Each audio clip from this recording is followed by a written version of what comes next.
Apple et Simplon vont transformer des chômeurs en développeurs d'applications Bac+3. Samsung, l'art de faire du chaud avec du froid. Reconnaître les cheminées ou les passages piétons, ce sera bientôt du passé. Pourquoi le copier-coller a loupé le premier iPhone? Près de 40 ans de macOS en 10 minutes. Mardi 21 juin 2022, Elie Abitbol, Benjamin Vincent, la quotidienne iWeek, épisode 16. Bonjour à tous et bonne fête de la musique. C'est une semi-exclue, la quotidienne iWeek. Apple et l'école Simplon étaient déjà partenaires depuis 2018 autour de l'Apple Foundation Programme, destiné aux demandeurs d'emploi, une formation de 4 semaines dispensée à Montreuil, Lille, Lyon, Marseille et Toulouse avec l'objectif de former 900 apprenants par an. La nouvelle du jour, c'est l'annonce de l'Advanced Apple Foundation Programme qui démarrera en septembre prochain. Un nouveau programme de 3 mois de formation à Simplon-Montreuil, suivi par 18 mois en alternance au sein d'entreprises. À la fin du parcours, celles et ceux qui en auront bénéficié deviendront titulaires d'un titre professionnel niveau Bac+3 en tant que concepteur-développeur d'applications. C'est quoi l'intérêt, Elie, de passer ce type de partenariat avec une école comme Simplon ? D'abord, Apple, tu sais, le Learn to Code, ça fait partie de l'ADN d'Apple et c'est vraiment une volonté absolue de Tim Cook d'apprendre aux gens à coder. Ils le font aux États-Unis, ils le font d'ailleurs dans certaines communautés un peu défavorisées. Et là, c'est une idée, à mon avis, qui a dû sortir d'une réunion avec le gouvernement ou autre, qui est une façon de s'attaquer au chômage en disant formons les chômeurs. En même temps, ça le rapproche du gouvernement qui, quelque part, saura peut-être lui retourner le geste, on ne sait jamais. Mais je pense qu'à la base, c'est plutôt Tim Cook qui croit absolument dans ce besoin absolu d'apprendre à tout le monde à coder. Et puis ces gens qui seront formés, ils bénéficieront d'un diplôme, ce qui est parfait. Mais de notre côté, ils auront appris à coder sur plateforme Apple, en Swift, etc. Donc plus il y en aura, plus ils iront dans des startups, plus ils iront fabriquer des apps. Donc c'est pas mal comme idée. Qui dit « Je déteste Apple » dans une vidéo poussée sur Twitter par Combini, un tweet sponsorisé par Samsung France, c'est écrit en pied. Samsung qui fut jusqu'à l'an dernier son employeur après Apple pendant près de 10 ans. Ce spécialiste de l'intelligence artificielle, aujourd'hui directeur scientifique chez Renault, c'est Luc Julia, le père de Siri. Voici les premières secondes de la vidéo. Alors moi j'étais chez Apple à reculons. Moi je déteste Apple, je déteste la philosophie d'Apple. J'aime pas la philosophie fermée. Là, je suis le co-créateur de Siri et on va raconter un peu son histoire aujourd'hui. Encore plus surprenant, cette vidéo date de 6 mois. Luc Julia y racontait les coulisses de Siri, l'assistant vocal. Alors il faut croire que 6 mois après la mise en ligne du 6 décembre 2021, Samsung a trouvé un moyen pas très élégant de faire dire du mal de son concurrent américain. Il faut dire que Luc Julia n'a pas sa langue dans sa poche, y compris quand il s'agit de son ancien N+1, comme on dit chez Apple. Nous, ceux qui étaient les visionnaires, Adam et moi, les gens qui avaient fait ce truc en 97, on a commencé à dire, les gars, c'est super, mais il faut rajouter des services. Parce que là, avec nos 5 petits services de merde, c'est sympa, mais il faut quand même faire d'autres trucs. Et donc là, c'est là où les problèmes ont commencé, en fait. Parce que on poussait un peu, et on voulait toujours plus. On disait, il faut faire les restaurants, il faut faire les hôtels, il faut faire le sport, il faut faire le machin, enfin, plus. Et malheureusement, c'est vieux et mort, donc ça veut dire qu'on n'est plus poussé par ce visionnaire qui, lui, avait compris ce que nous, on voulait faire. Donc on se retrouve avec un gros connard qui était mon patron, Scott Forstall, pour pas le nommer. Et donc Scott Forstall, qui est responsable d'iOS, il ne comprend strictement rien. Donc lui, il comprend iOS, mais il comprend pas Siri fondamentalement. C'est lui d'ailleurs aussi qui a laissé passer Maps. Parce que le problème de Maps, c'était encore un problème, c'était server-side, et il comprenait rien au server-side. Donc Forstall, quand on lui dit maintenant il faut rajouter des services, il comprend pas, il a pas cette vision. Donc du coup, on se bat tous les jours. Et au bout d'un moment, Adam et moi, on dit, c'est bon, on arrête, on s'en fout, on s'en va. Au final, dans cette vidéo, tout le monde en prend pour son grade. Il n'y a que Steve Jobs qui soit un tout petit peu épargné. Elie, d'abord, ta réaction au fait que cette interview réchauffée ressorte maintenant avec le sponsoring de Samsung, qui est quand même assez énorme. Oui, ça c'est très bizarre. Et puis je sais pas qu'est-ce que Samsung a gagné dans cette histoire.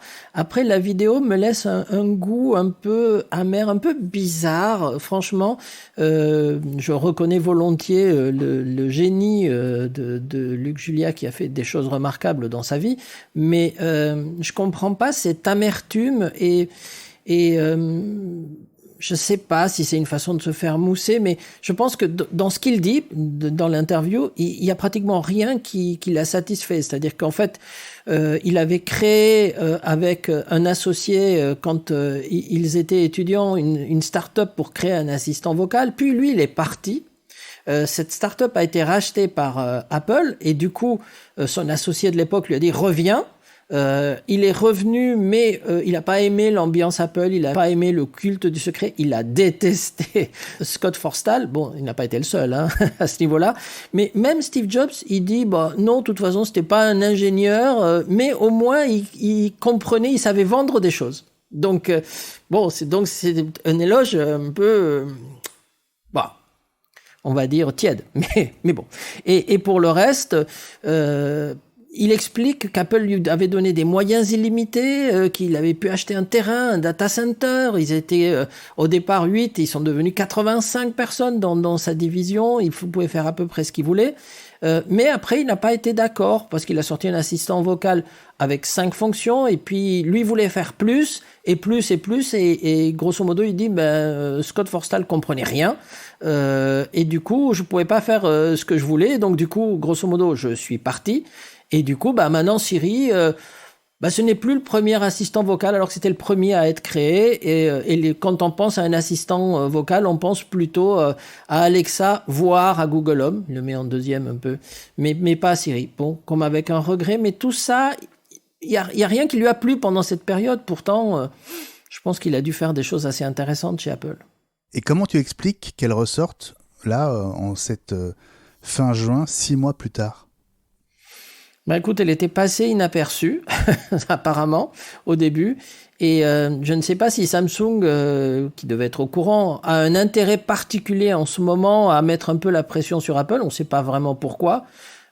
Pourquoi ils sponsorisent ce podcast qui en fait existait, qui était là, qu'on aurait pu consulter si on avait cherché. Il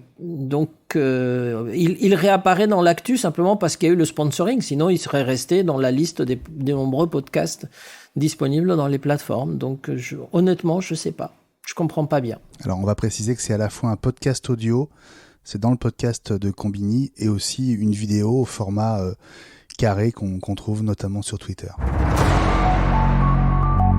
Vous en avez assez de cliquer sur les photos qui montrent un passage piéton, une moto ou une cheminée.